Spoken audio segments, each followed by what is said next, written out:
Hello guys, welcome back to our YouTube channel IT pillar tutorial. So finally మనమైతే HTML లో final topic అయితే వచ్చేసాం. So topic లోకి వెళ్లే ముందు పార్ట్స్ ఎవరైనా చూడకుండా ఉంటే అవి చూసిన తర్వాత ఇది చూడండి, సో దట్ మీకు క్లియర్ గా అర్థమవుతుంది. అండ్ నా సైడ్ నుంచి ఒక రిక్వెస్ట్, మన వీడియోలు అర్థం అవుతున్నాయి, యూజ్ అవుతున్నాయి అనుకున్న వాళ్ళైతే వీడియోని లైక్ చేసి ఛానల్ ని సబ్స్క్రైబ్ చేసుకొని మీ ఫ్రెండ్స్ కూడా షేర్ చేయండి. సో టాపిక్ ఏంటంటే semantic tags, non semantic tags. So వీటి మధ్య డిఫరెన్స్ ఏంటి అంటే, సిమెంటిక్ ట్యాగ్స్ అనేటివి బ్రౌజర్ కి డెవలపర్ కి అర్థం అయ్యేలా ఆ ట్యాగ్స్ అనేటివి డిస్క్రైబ్ చేస్తాయి అన్నమాట.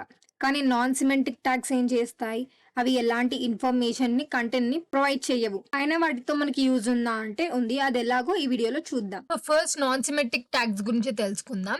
సో నాన్ సిమెట్రిక్ ట్యాగ్స్ లో మనకి 2 ట్యాగ్స్ అయితే ఉన్నాయి. ఒకటి వచ్చేసి డివ్ ట్యాగ్, ఇంకొకటి వచ్చేసి స్పాన్ ట్యాగ్. ఫస్ట్ అయితే డివ్ ట్యాగ్ గురించి తెలుసుకుందాం. డివ్ అంటే డివిజన్, మనకు నేమ్ లోనే ఉంది డివిజన్ అని చెప్పి. అంటే మనం ఈ డివిజన్ ట్యాగ్ ని యూజ్ చేసి ఏదైనా కంటెంట్ ని డివైడ్ చేయొచ్చు. అవుట్పుట్ అనేది చూడండి 3 లైన్స్ లో డివైడ్ అయ్యి వచ్చింది. సో ఇది ఎలా వచ్చింది అనేది మనం కోడ్ చేసి చూద్దాం. ఐఆమ్ డివ్ అని చెప్పే ఉన్న కంటెంట్ ని నేను opening tag, closing tag, div మధ్యలో యూజ్ చేశాను కాబట్టి ఐఆమ్ డివ్ అనే సెంటెన్స్ అయితే సపరేట్ లైన్ లో వచ్చింది. డివ్ ట్యాగ్స్ మధ్యలో యూజ్ చేసే కంటెంట్ ని డివ్ ఎలిమెంట్స్ అని అంటారు. ఈ డివ్ ట్యాగ్ అనేది డివ్ కంటైనర్ లా కూడా యూజ్ అవుతుంది. అది ఎలా అంటే, నేను ఇక్కడ డివిజన్ ట్యాగ్ లో ఒక హెడ్డింగ్ ట్యాగ్, 2 పారాగ్రాఫ్ ట్యాగ్స్ అయితే ఇచ్చాను.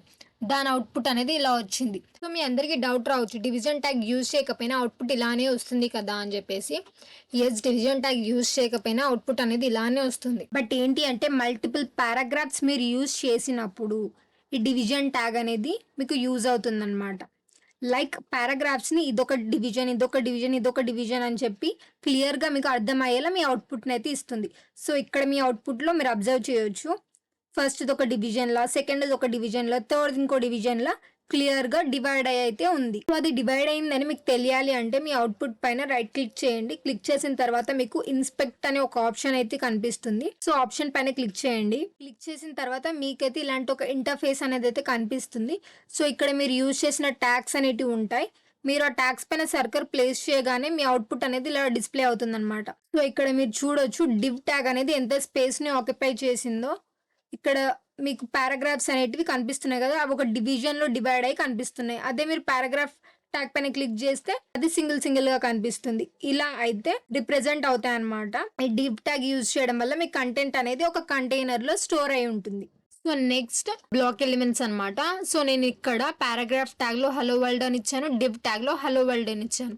అవి పక్క పక్కన కాకుండా స్టెప్ బై స్టెప్ వచ్చాయి. అది ఎందుకు అంటే, ఇన్స్పెక్ట్ ఓపెన్ చేసి చెక్ చేయండి. ఇక్కడ మీరు పారాగ్రాఫ్ ట్యాగ్ పైన క్లిక్ చేయగానే ఆ పారాగ్రాఫ్ ట్యాగ్ ఎంత స్పేస్ యూజ్ చేసుకుంది అనేది కనిపిస్తుంది అనమాట. సేమ్ డివ్ ట్యాగ్ కూడా అంతే, అది ఎంత స్పేస్ యూజ్ చేసుకుంది అనేది కనిపిస్తుంది అనమాట. సో అవి బ్లాక్ ఎలిమెంట్స్, ఎందుకంటే అవి ఆ లైన్ ని మొత్తం ఆక్యుపై చేసుకుంటాయి అనమాట. కాబట్టి ఏదైనా నెక్స్ట్ టెక్స్ట్ అనేది నెక్స్ట్ లైన్ లో వస్తుంది. ఇలా లైన్ మొత్తాన్ని ఆక్యుపై చేసుకునే వాటినే బ్లాక్ ఎలిమెంట్స్ అని అయితే అంటారు. సో ఇక్కడ డిస్ప్లే అయ్యే ఎలిమెంట్స్ అన్ని బ్లాక్ ఎలిమెంట్స్ అనమాట. అడ్రస్, ఆర్టికల్, ఏ సైడ్, డివ్, ఈ ఎలిమెంట్స్ అన్ని బ్లాక్ ఎలిమెంట్స్. బ్లాక్ ఎలిమెంట్స్ అనేటివి పర్టికులర్ గా ఆ స్పేస్ ని మొత్తాన్ని ఆక్యుపై చేసుకుంటాయి అనమాట. సో నెక్స్ట్ వచ్చేసి స్పాన్ ఎలిమెంట్. సో ఇది వచ్చేసి ఒక ఇన్లైన్ ఎలిమెంట్ అనమాట. ఎలాంటి స్పేస్ ని ఆక్యుపై చేయకుండా నెక్స్ట్ డే వచ్చేసే వాటిని అయితే ఇన్లైన్ ఎలిమెంట్స్ అని అయితే అంటారనమాట. వాటికి సరిపడే అంత స్పేస్ ని మాత్రమే తీసుకునే వాటిని ఇన్లైన్ ఎలిమెంట్స్ అని అంటారు. ఇక్కడ డిస్ప్లే అయ్యేటివన్నీ ఇన్లైన్ ఎలిమెంట్స్ అనమాట. Anchor tag, image tag, small, big, ఇలాంటి ట్యాగ్స్ అనేవి ఇన్లైన్ ట్యాగ్స్ అని అయితే అంటారు. సో ఇక్కడ స్పెషల్ గా స్పాన్ ట్యాగ్ ఎలా యూజ్ అవుతుంది అనేది అయితే చూద్దాం.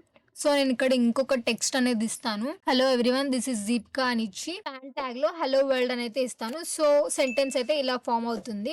ఎలాంటి న్యూ లైన్ లో కాకుండా హలో వరల్డ్ అనేది సేమ్ లైన్ లో అయితే వస్తుంది అనమాట.